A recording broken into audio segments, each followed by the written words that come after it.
I love Thanksgiving for a lot of reasons. I love the family gathering. I love the food. I love the football. But most importantly, I love that we stop and we gather around a table to give thanks. We have so much to be grateful for in this nation. We have so many opportunities. We have so many blessings all around us. So I'd like to stop and ask you a question. What are you grateful for today? Do you view your employees, your organization, and your opportunities, and even your life with gratitude? And do you also think that an attitude of gratitude even matters? You know, anytime somebody talks about gratitude, especially in the workforce, it's often taken as a fluffy motivational topic that has very little utility when it comes to tangible change, profitability, or productivity. But the truth is, gratitude has an extreme amount of utility in the workplace. Gratitude is good business. Hi, I'm Michael B. Ross, and I'm the principal and founder of HBK High Performance. For the past 13 years, we've been helping small business owner, operator entrepreneurs grow their businesses sustainably through building better cultures through better leadership.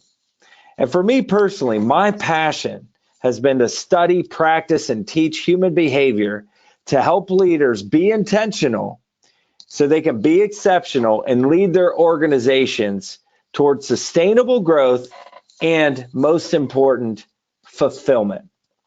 And as a part of my profession, business owners come to me for consultation, and typically they come to me when things aren't going well. And the most common reasons people come to me for a consultation is their business is too dependent on them. They're having a hard time getting their employees to work together as a team. They're feeling burnout. They're stuck in stagnation and don't know how to get out. They want their supervisors to lead better. And the other one that I hear most of all is that they don't have a vision on how to move their organization forward. And oftentimes they don't have one because they've lost hope that there is a better future for them. Now, as odd as this may seem, one of the first things I do with my clients is I have them focus on gratitude. And why? It's because behavioral scientists have shown that fulfillment does not come from getting what you want. It comes from being grateful for what you have while trying to fulfill purpose and vision. Psychologist and author Ken Dykewald once said that happiness is the result of being grateful for what you have while growing what you have with short and long-term goals. Now, I want to talk a little bit about the science of gratitude today. It's very, very interesting stuff. And if you're a leader today, this is going to have great utility for you if you can take this and employ some of the gratitude practices that we'll talk about today in conjunction with the science of gratitude, which I'm going to cover right now. In our brain's limbic system, there's a synapse called the amygdala.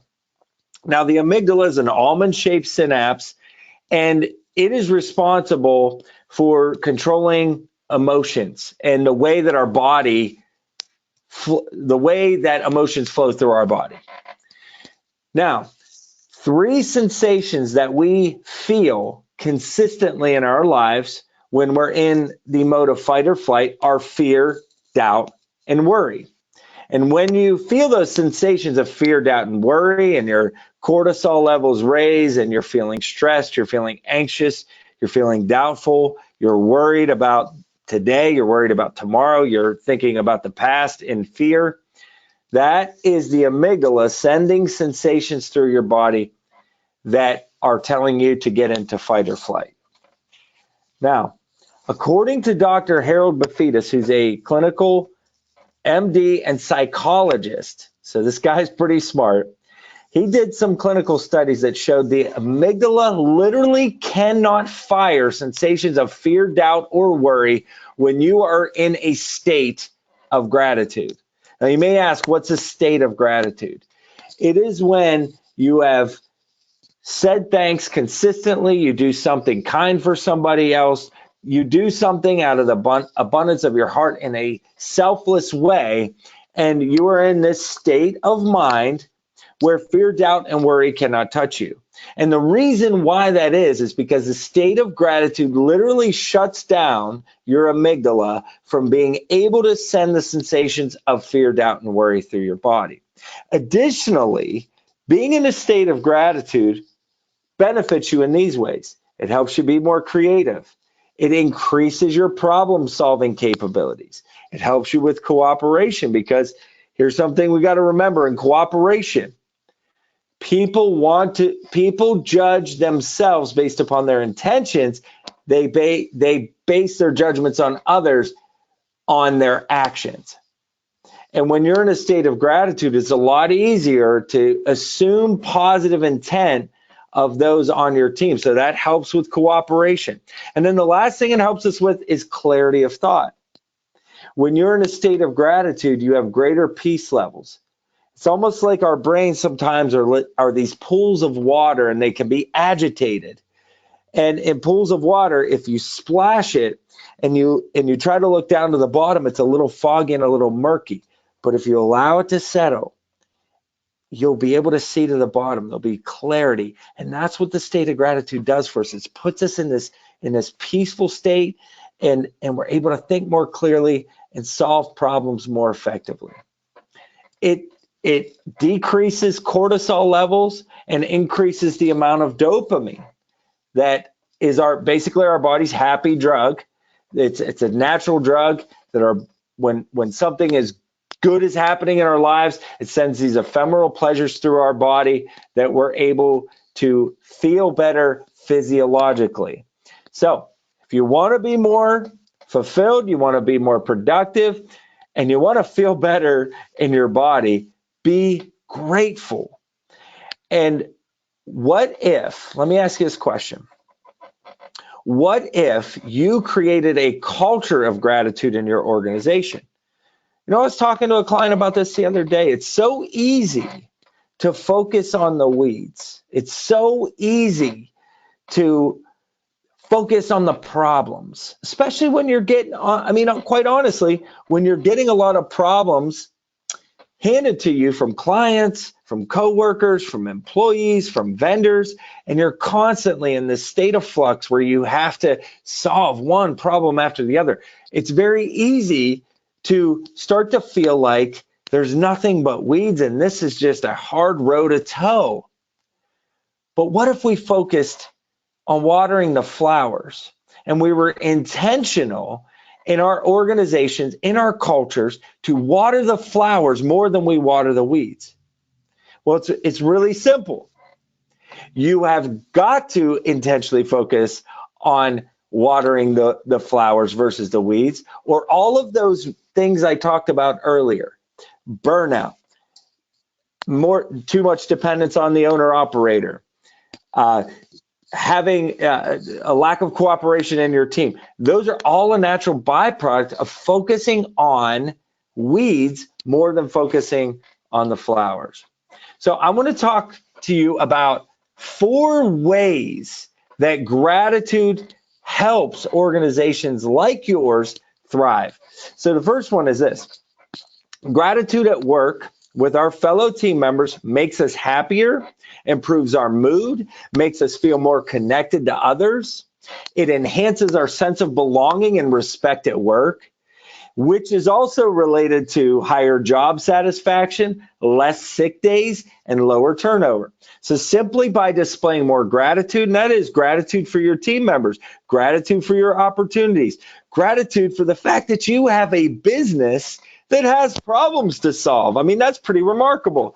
I remember starting my business and wishing with all that was in me that I had the problems that many of the business owners that I connected with had, because I was just getting started, and my struggle was, how do I get business so I could make some money and put food on my table?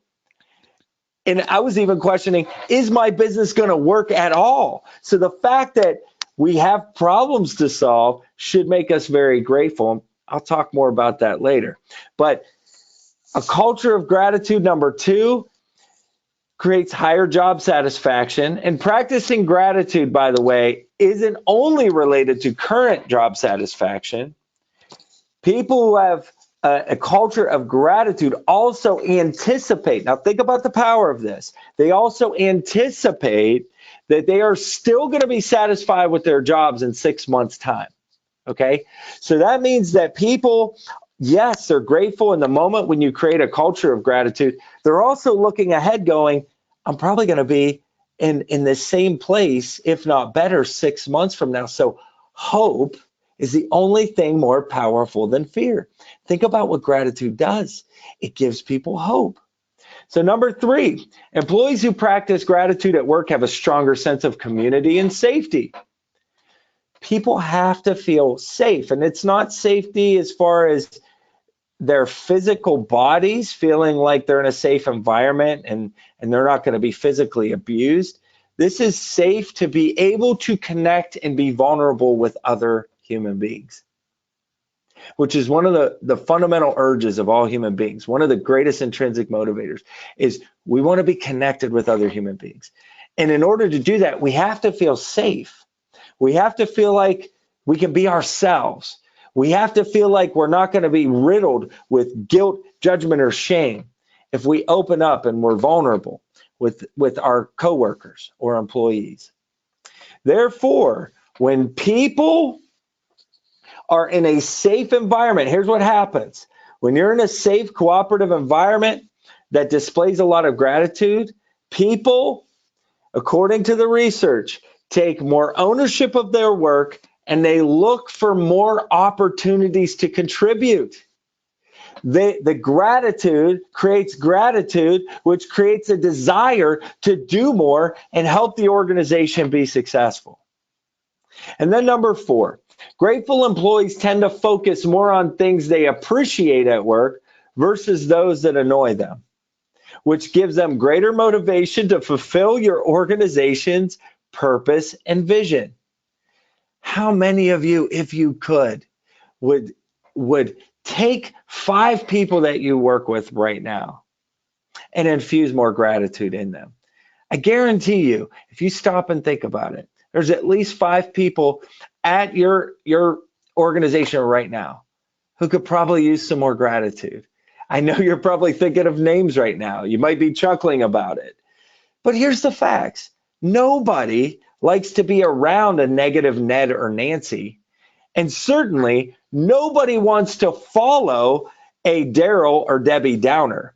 We all want to follow people who are positive, who are life-giving, who are grateful. We also want to be around people who are positive and life-giving and grateful.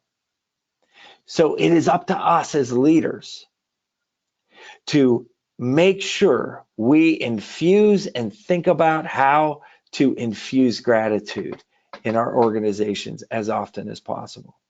I mean, each of us could share inspiring stories of a time where someone showed us gratitude and it affected us psychologically, even physiologically, how it changed our mood. And to have the greatest impact, you and me, we have to be intentional in creating a culture of gratitude because the world by and large is negative. According to statistics, 80% of the average person's thoughts is negative. And here's why. Just to dive into this for a second, here's why.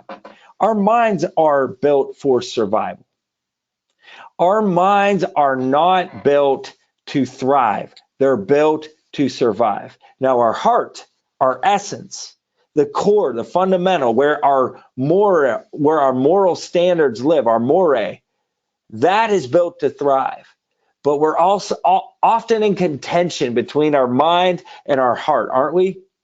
And in our heart is where gratitude lives. but our minds are built for survival. And this is something I want to tell you. That isn't something you fight.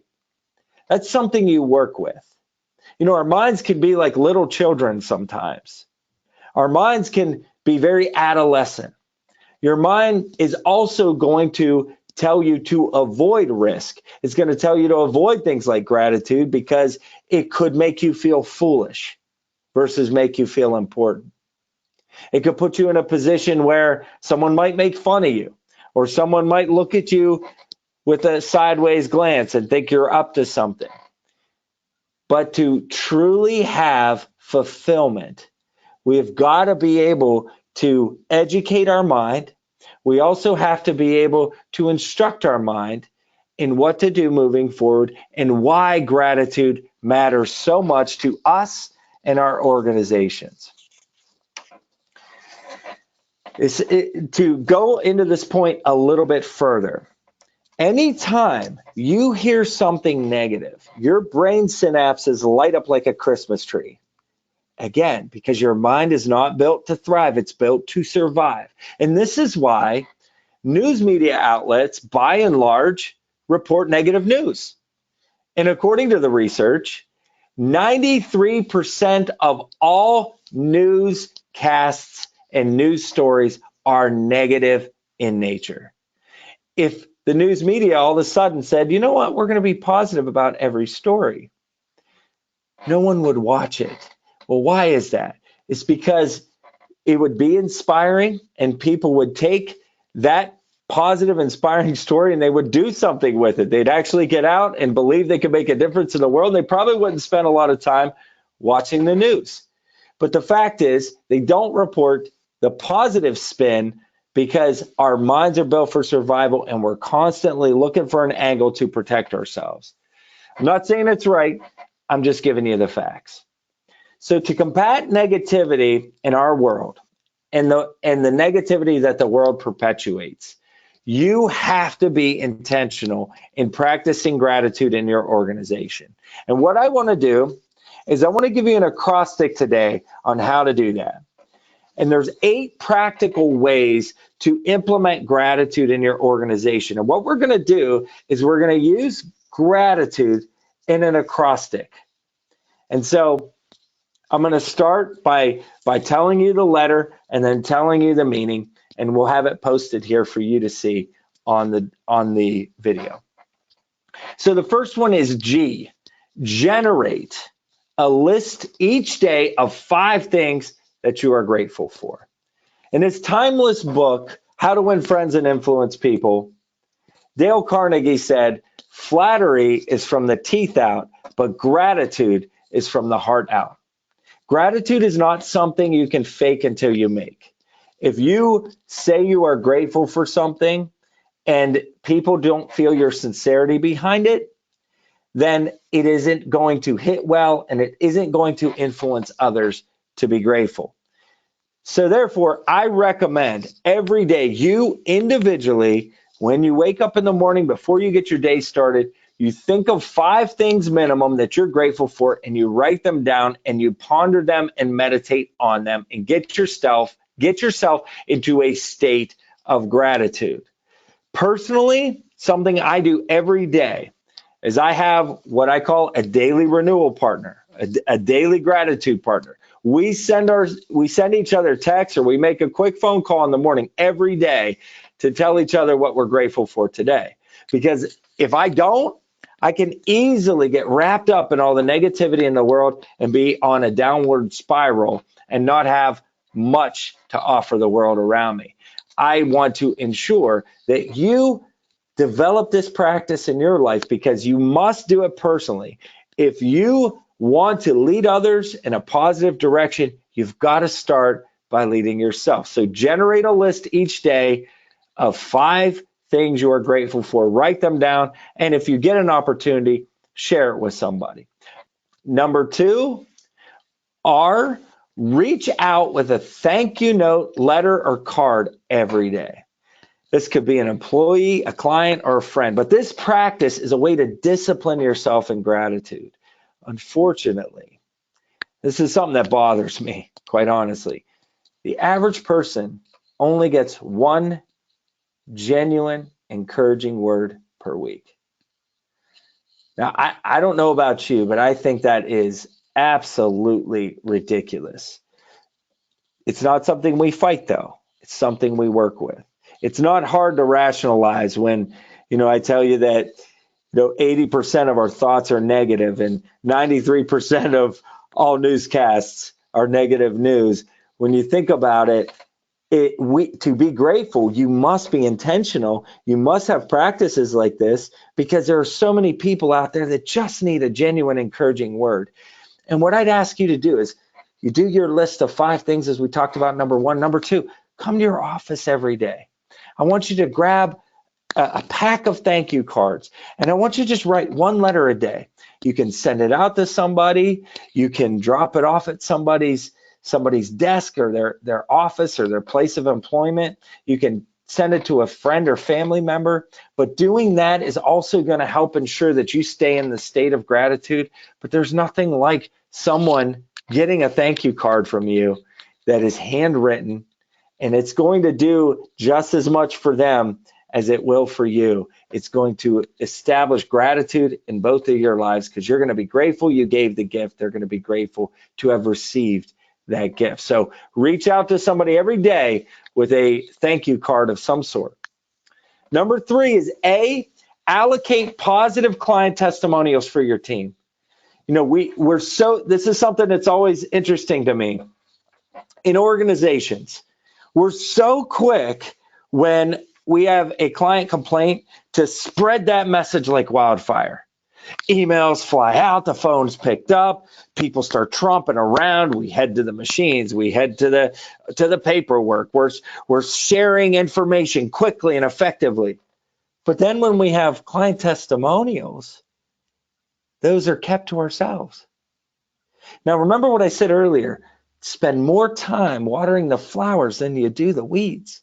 You got to be intentional about this. If you want to have a culture of gratitude, you have got to be intentional that when you get client testimonials, when someone in your organization has had a positive experience from something that's happened from another team member, when you have someone who has something positive to say, be intentional in sharing that like you would if a client complaint came in. Spread the message. When you have your monthly culture meetings, which I hope you do, I hope you're getting together with your entire team every month to talk about your values, to talk about your purpose, to talk about your vision, to get together and just have camaraderie. I hope every month you share some testimonials with your team proactively. You celebrate them because that's the kind of culture that people love to be a part of because everyone wants to know they belong and contribute to a purpose bigger than self. What's better? What's a greater purpose than helping human lives get better? And that's what testimonials are. They're a story about how you've helped somebody's life get better. So make sure you share those. Number 4, T, turn negatives into opportunities. This is one of my favorites. So anytime there's a crisis or there's something that happens in your organization, you can turn garbage into gold. You can take something that could be negative and turn it into a positive. And oftentimes, when you take the effort to take your mistakes, you own your mistakes, don't run from your mistakes, own your mistakes, and you choose to do something positive with it, it has a lasting and grateful effect for everybody who's inspired by that. So make sure you turn negatives into opportunities. So number 5 is explore examples of gratitude in the world. I tell you what, this is something that I try to do every day as well. When I wake up in the morning, I always write down what I'm grateful for. I send it to my daily renewal partner, and then I try to read something enlightening or inspiring every single day. So look for stories, articles, programs, podcasts, music, art, leaders, companies that embody gratitude.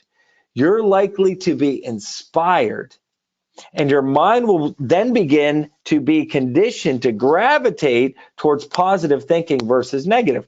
It's the old concept that your mind is like a factory. And if you put bad substance or negative substance in your factory, the results on your line is going to come out negative. But if you put positive substance through your factory, you're going to get positive results. Garbage in, garbage out. Positive in, positive out. So you have got to be intentional, because again, the world's negative. Don't run from that. Don't fight that. Face it head on and say, you know what? I'm going to make a different choice. I'm going to swim upstream. So be intentional about exploring examples of gratitude in the world. Number 6, find ways for your organization to help those in need. That organization I was telling you about earlier, they actually started their own 501c3 nonprofit. And they also donated to a lot of different charities around their community to help those in need. And they used it as a bonding opportunity, but also to perpetuate gratitude for what we have and the opportunities we have in that organization. And the retention rate was so high at this company. It was lower when we started, but it went over 95% for over 3 years. So we had a good sample size. But the fact is, we perpetuated these feelings of gratitude within the organization by finding ways for us to help other people in need outside of our organization. Because when you get outside of your normal realm, you get outside of your normal realm of thinking and you see how other people live, oftentimes it gives us perspective. I've been to over 20 countries. I lived in Japan for almost 4 years. I've been to many third world countries in my travels. And it always gives me great gratitude to live in the United States of America. I mean, our poorest people here are would be some of the richest people in some of the countries I visited. And it just gives us a chance to pause, get outside our environment, look for opportunities to help people in need, see how other people live, and also give gratitude for the fact that we're able in this country to help people in need. So I would perpetuate that within your organization and do it together. Don't just ask people to do it and have them report back. Do things together. Find ways to help people in need. 7 is utilize group meetings and communication to consistently express gratitude. I do this often.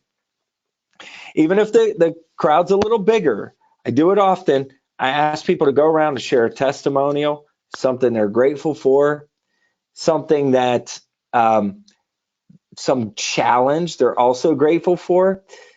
Because I always tell people this, be grateful for your challenges, because tell me one really positive thing that's happened in the world without adversity. I mean, I work out, I lift weights. It's the adversity of pushing weights. It's the adversity of running when I don't feel like it. Doing drills over and over again to ensure that my body is in tip-top shape. It's the adversity, and I'm grateful for the adversity, because without the adversity, I wouldn't have the positive outcomes. So utilize group meetings to talk about things that you're grateful for, and also be grateful for the challenges. And I think it's important that you share this as a leader. You got to share the challenges that you have gone through and how you've overcome, because those inspiring stories will let people know that in these moments, some people will be going through really hard times in those moments, in those meetings, and those will inspire people to say, you know what, that's a good perspective. I can be grateful for my challenges, and I'm gonna make sure that I focus on that positive perspective, because again, it's gonna help with problem solving, clarity of thought, and productivity. So 8 is this, it's lead. L is for lead. Be the voice of gratitude for your organization. It is so important that you as a leader, if you are feeling frustrated, if you're feeling fearful, doubtful, or worried, that you find a place to express that. But it is important. Now, I don't want you to be inauthentic. I don't want you to be some some fake bobblehead that's just always smiling and, happy all the time, because that's not reality. But what I want you to do is I want you to authentically take frustrations, fears, doubts, and worries, and I want you to express them to somebody either outside of your organization. This is, something that we do as consultants and coaches on my team. We are a place for leaders to go and express frustrations they're having inside of their organization, and we take it, we help them spin it in a positive light and move forward and help them work through that. We validate where they're at and then help them move forward in a more positive light. But for you as a leader, you can't afford to throw down and be negative about your own organization. Who is going to want to follow somebody who's negative about their own organization? Nobody. And at the end of the day, that'll create cynicism. It'll break your culture down from the inside out. So you have got to be the first to impact your organization with gratitude. So again, what I would tell you is to go back through this. When you get the recording from this webinar, I would have you go back through that acrostic of gratitude one by one. And I would ask you to pick one today. Just pick one step at a time. I would ask you to start infusing these practices of gratitude in your life. So this is one thing I will tell you is as you start practicing these disciplines in your life, it's not easy at first, okay? It takes a minimum of 6 months to create change behavior, meaning to go from unconsciously incompetent to consciously incompetent to consciously competent to unconscious competence. The minimum time it takes is 6 months, but on average, it takes longer. So discipline is never easy at first. It's going to take intentional, focused effort for you to develop practice of gratitude in your life and in your organization. But as my mentor used to say, discipline weighs ounces, regret weighs a ton. You will never regret the decision to be disciplined in gratitude, especially once you've gained the awards and the rewards associated with it. And I personally would love to have a chance to help you do this. So I'm offering a complimentary 30-minute consultation for anyone who would like to discuss how to integrate the practices of gratitude in your leadership and your organizational culture. As I mentioned earlier, I spent the past 13 years helping organizations build their businesses through healthy culture and leadership practices. I'd love the chance to connect with you.